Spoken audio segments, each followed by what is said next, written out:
Apparently today is a day of some of my favorites.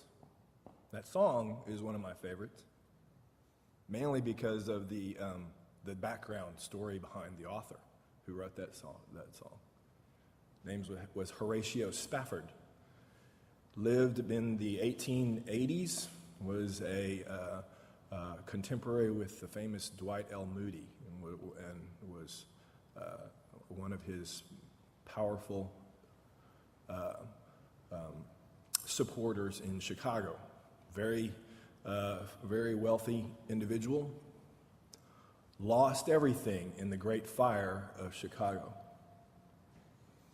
Was the father of, I think, 3 daughters, and had decided in the aftermath of the Great Fire that he would join Dr. Moody in England to help promote and to do God's work there. Sent his wife and his daughters ahead of him because he couldn't leave. And his wife and daughter's ship was capsized in the middle of the Atlantic. The only word that he received a few days later was a telegram from his wife stating, "Arrived safe, alone." They had lost all of their daughters, all of their future. He had lost everything in the fire, lost his daughters. He followed his family on the same ship route shortly afterwards, and asked the captain of the ship that if he knew the general location as to where the ship went down, if he would please let him know. And he was notified. Those words came to him.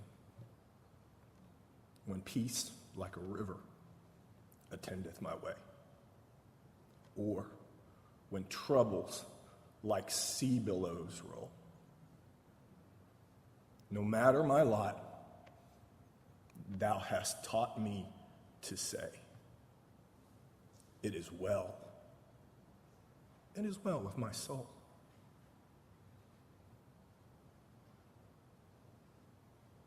Likewise, today, in our second reading, is another favorite of mine. It's often quoted by athletes and everything like that says that feel like you need to draw on the strength of God to do hard things. But that's not exactly what Paul is really saying there. Paul, at the time he wrote this, had been a rock star. He had been LeBron James in the Roman world. Everybody wanted to hear him. Everybody wanted to see him. Everybody was wondering what in the world was going on down in this minor corner of the Roman Empire, and who was this guy that was stirring things up. And not everybody liked what he said. Not everybody likes LeBron James.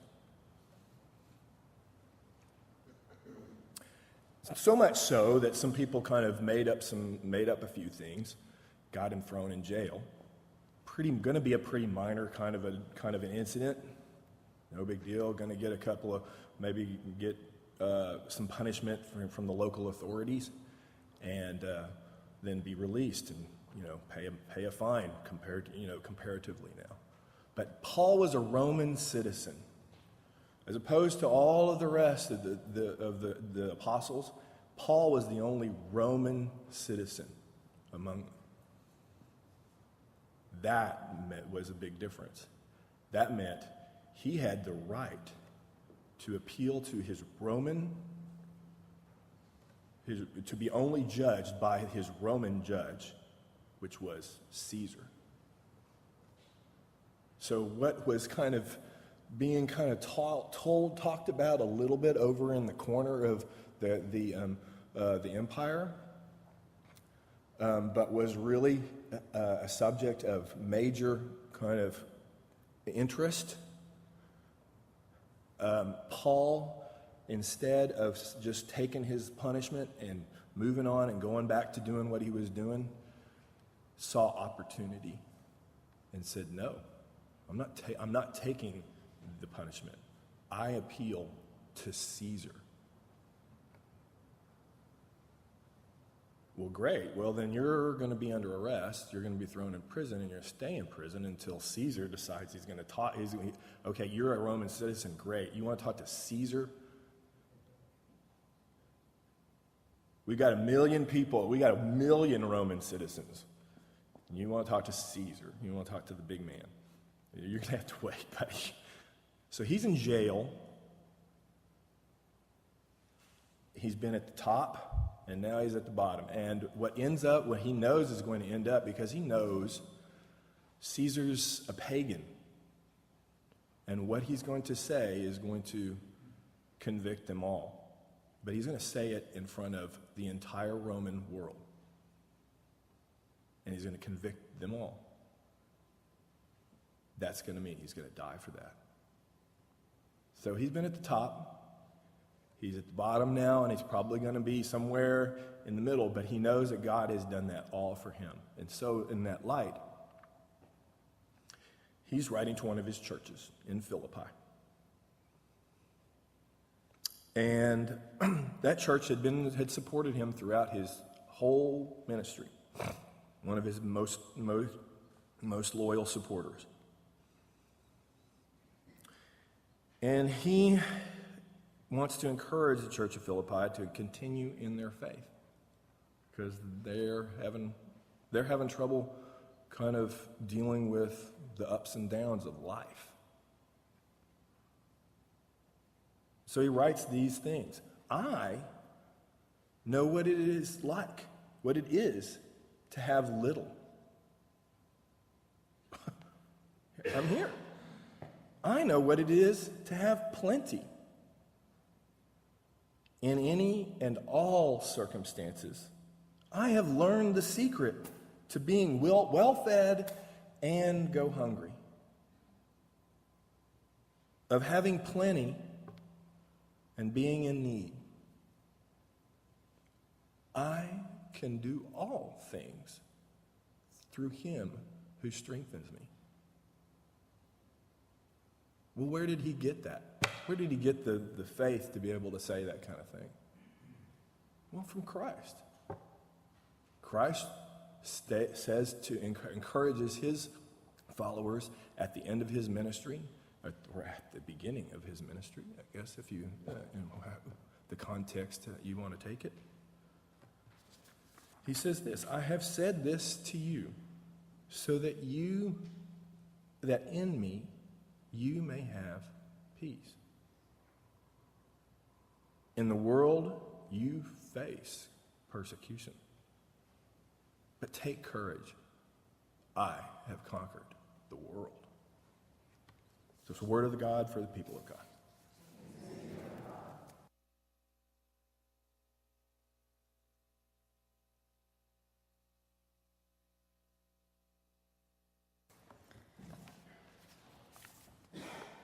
Please pray with me. May the words of my mouth and the meditations of my heart be acceptable to you, O Lord, my rock and my redeemer. Not really sure how to follow up on that, Bobby. That was awesome. Thank you. Hope no one's disappointed after that. I was somewhat surprised when Jeff texted me a couple of weeks ago and said he wanted me to give today's sermon, and I asked him what he wanted me to speak on, and he says, just whatever. So here is whatever. Shortly after the tsunami hit Indonesia in 2004, I read an article where an unknown person was quoted as saying, "This is not the life I wanted, but it is the life I have." And this resonated deep within me because it really represented how I have felt about my life on so many different occasions. I don't really remember this, but I've been told multiple times that when I was 5, I woke up crying in the night, saying that my mommy wasn't coming home. My grandmother reassured me that she was at work and that she would be home when I woke up in the morning. What I do remember is that when morning came, so did a phone call. My grandmother was asked, "Where would you like the body sent?" And it was several hours later before the police came to make the official notification. That day was Good Friday. Easter came, and unlike 1970 years earlier, there was no resurrection, but a funeral. I can still remember how she looked, lying there in her favorite pink dress with her little Dia pin on, hair and makeup all done. This was not the life I wanted, but it was the life I had. 6 months later, my father remarried. My stepmother really didn't want any children, much less 3 children who were still grieving. This was a time of much physical and emotional and verbal abuse. The worst was the emotional. I was told numerous times through my life, if I had a kid like you, I'd kill myself too. And it was many years before I realized that being in a car accident and killing yourself were 2 very different things. Fast forward 10 years to a different night when, during an argument, my stepmother told my father, "If you want to blank something, you can blank one of the whores down the hall because you're not going to do it to me." And his only response to that was, "Be quiet, don't talk so loud, they might hear you." Hardly reassuring. Needless to say, I did not sleep much that night. This was not the life I wanted, but it was the life I had. The next morning, my younger sister and I caught the bus to school, and then I caught the next bus to the next town where I attended high school. The first person I saw when I got off the bus was my older sister, Diana, who I never saw on campus and had only seen a few times since she had moved out several months before when she turned 18. I told her what had happened, and she said, "Don't worry, I'll take care of things." I went to class, and that afternoon, when I went to get back on the bus, there was the miracle that had long been denied me years before. Standing there in front of their big blue Ford LTD were my grandparents. What a beautiful sight that was. They told me that when Diana had been unable to reach them at home, she called my aunt at work, who then tracked them down at my uncle's house in Waco. Once they found out what had happened, they immediately returned to Beaumont, met with their lawyer, got back in their car, and arrived in time to pick me up at school. We traveled back to pick up my sister at the junior high campus and returned home to where we lived. My grandfather then informed my dad he could either take us back to Beaumont to live with them, or we could be put in foster care, but we were not going to live in that house anymore. We packed our things, and after a final night there, we moved on. I would like to say that my life has been smooth sailing since that time, but that would be a lie. I've had to work through a lot of anger and disappointment and why me's, and I still have a lot of bad days. I dreamed of having a large family, but I've had 1 son and multiple miscarriages. I dreamed of having a loving and supporting husband, but I've been married and divorced 3 times. My dream of being a stay-at-home mom turned into being a working full-time single mom. It's taken a lot of prayer and forgiveness to finally reach a place of acceptance. My grandparents have been gone for years now, and I still miss them every single day. There's no way to express my gratitude for 2 senior citizens that started over without hesitation to take my sister and me in and give us a home, not just a house to live in. I now have a relationship with my dad and stepmother that I never envisioned I would ever have. I've come to realize that while God doesn't always give you what you want, he does give you what you need. And I've come to believe what the prophet Isaiah said, that God does have plans to prosper me and not to harm me. But that doesn't necessarily mean that my plans were God's plans. As many of you know, I work at the local women's prison as a physician assistant. I now feel that I was put there not only to take care of their physical ailments, but also to help them address some of the issues that may have brought them to prison. Through my experiences, I feel that I have a deeper understanding and an empathy for the life that situations that brought them to make the decisions they made that brought them to prison. And that, hopefully, I can be part of helping them make better decisions in the future, to know that they can overcome their situation. Nothing is beyond God's grace. My Sunday school is doing a study by Anne Graham Lotz. Last week's lesson was on the storms that occur in your life, why they happen, and what you're meant to learn from them. My most recent storm was the actual storm, the one that hit Brian on May 26th and flooded my house. I set out as usual just to handle things on my own, but to my surprise, word got around on the unit and my coworkers started showing up. And they helped me dry all the floors, rip out the carpet and the padding. Everything by the end of the next day was out to the curb, ready to be picked up by the city of Bryan. I'd never have gotten it done that way, that soon, on my own. The doctor that I work with showed up with 2 rented dehumidifiers, a blower, and brought his own shop vac. He refused to let me pay him back. After a week, when the garage started showing signs of mold growing at the bottom of the sheetrock, my uncle showed up the next morning to help me cut out the sheetrock, get it all taken care of. And he plans to come back next weekend to come help me put it back together. So, throughout my life, I've typically been the one that others call on because you're the dependable one. This storm has helped me realize that I don't always have to rely on myself, and it's okay to accept and even ask for others to help me, and that's a very difficult thing for me.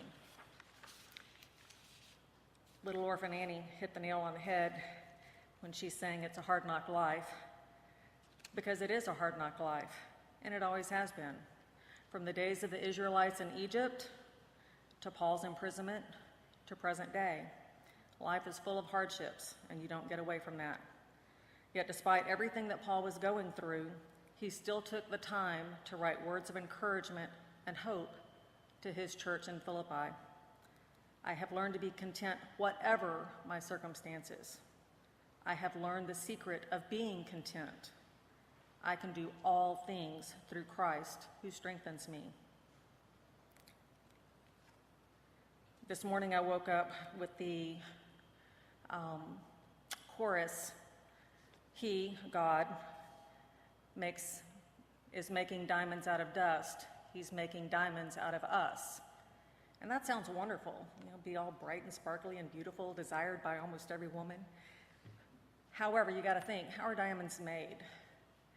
They are made by constant pressure from all sides, and time, and pressure, and time, and pressure, and time. And even at the end, you wind up with something that is almost always got some kind of flaw, whether it's minute and you have to look at a microscope, or whether it's something you can just look at with the naked eye. And we are all diamonds. We are all flawed. Whether you see it or you don't see it, it's always there. And that's something that we always work to overcome. And through God and the help of His Holy Spirit, we can overcome. I know that I could lose everything today, my family, friends, home, job, whatever it may be.